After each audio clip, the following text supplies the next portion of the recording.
Today's events, we are still left wondering just how many will actually show up to tonight's Storm Area 51 Festival.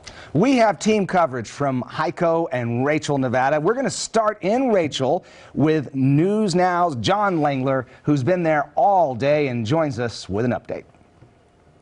The little Aleinn in Rachel has plenty of earthlings being welcomed here. It is not as little as it was before. It is starting to fill up here. This flying saucer is far from the only mode of transportation that is parked outside. So we're starting to go into day 2 of Aleinn Stock, part of the Storm Area 51 event. There are tinfoil hatted visitors here from Colorado. Not necessarily outer space, but certainly a far off and distant land. We just spoke with the Lincoln County Sheriff about what things were like last night, the first night of this event.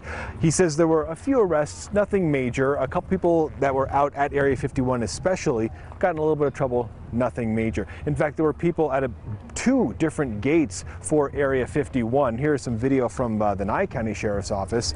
They said they were at 2 different gates. They had signs, they were in costumes, but it was pretty much a light-hearted affair. Everyone was pretty much good-natured at about 3 o'clock in the morning, and then they all came back. The question is how many more people are going to show up, and another question, what is the tax on resources? Sheriff Lee discussed that earlier this morning. If it were to occur in the future, then that event is going to have to fund itself, because this is a drain on resources to the county, drain on resources across the state, and if this is going to continue, then those events have to pay for themselves.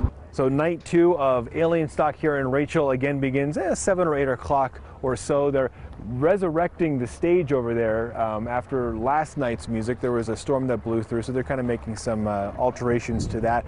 And it is starting to fill up, although local law enforcement seem to think it's kind of in the low thousands in terms of how many people are actually coming here. But they're parking over on BLM land, they're parking on the land here. It is certainly filling up as they get ready to head into the night and try and find dem aliens.